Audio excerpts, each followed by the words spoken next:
DL Life SL YouTube channel එකට මගේ යාළුවෝ හැමෝම ගොඩාක් ආදරෙන් පිළිගන්නවා. අද මම අරගෙන ආවේ මාරම රස රොටි එකක් හදන විදිහ. මම මෙතන අරගෙන තිනවා පාන් පිටි, පොඩි පොල් බෑයක පොල්, ඊස් තේ හැඳි භාගයක්, සීනි මේස හැන්දක්. ඉතින් අපි ඔක්කොම ටික හොඳට කවලම් කරගෙන නැවතත් මද රස්නේ වතුර දමමින් පිටි එක අනාගමු. මම මෙතන මතක් කරන්න ඕන ලුණු දැම්මේ නෑ. ලුණු දානකොට මම ඔයාලට කියන්නම්. විනාඩි 5ක් විතර පිටි එක අනා ගන්න පුළුවන් නම් හොඳයි.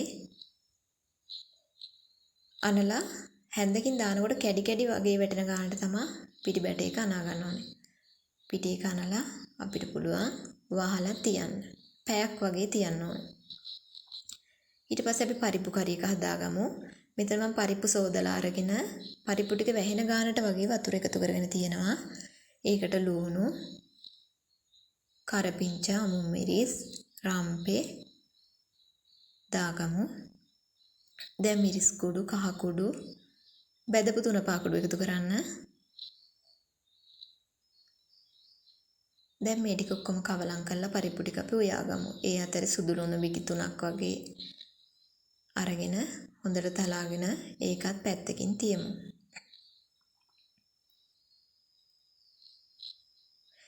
දැන් ඔන්න පරිප්පු එක තැම්බිලා අපි මිටිකිරි ටිකක් දාගමු. මිටිකිරි ගොඩාක් දාගන්න එපා. මිටිකිරි ටිකක් දාගෙන මේ විදිහට පරිප්පු එක උයාගමු. ඔන්න පරිප්පු එක දැන් උයාගෙන ඉවරයි. අපි තෙල් ටිකක් රත් වෙන්න තියලා ඒකට අබ ටිකක් දාලා අබ පුපුරනකොට සුදු ලුණු ටිකක්, කරපිංච ටිකක් දාලා රන්වන් පාට වෙනකම් බෙදගමු.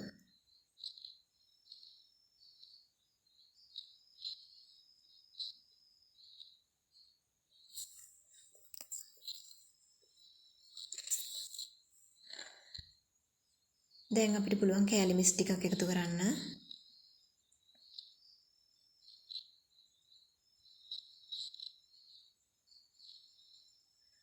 ඒත් එක්කම බෙදපු 3-5 කුඩු ටිකක් නැවතත් එකතු කරගමු.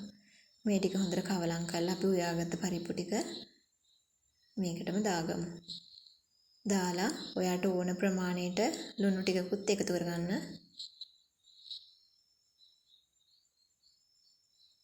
ලුණුත් එකතු කරලා විනාඩියක් විතර නැවතත් උයාගෙන පරිප්පු එක ලිපෙන් අයින් කරගන්න පුළුවන්. දැන් අපි අනාගත පිටි එක මෙන්න ටිකක් ඝනකම වැඩි වගේ මද රස්නේ වතුර දමමින් ඔයාට අවශ්‍ය ප්‍රමාණයට මේ පිටි බැට එකට ලුණු දාගෙන මෙන්න මේ ගානට වගේ පිටි බැට එක හදාගන්න. ඊට පස්සේ අපිට තැටියක් ලිපේ තියාගෙන රත් වෙනකොට තෙල් ටිකක් ගාලා පිටි බැට එකෙන් ටික ටික දමමින් රොටි ටික හදාගන්න පුළුවන්. රොටි වල මාරම රසයි යාළුවනේ. ඔයගොල්ලොත් අනිවාර්යෙන් හදලා බලන්න.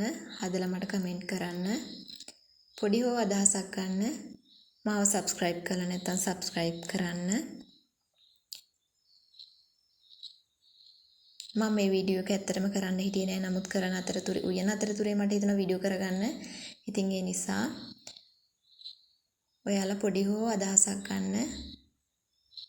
අනිවාර්යෙන් මාව subscribe කරලා තියන්න. ඔයාලට බුදු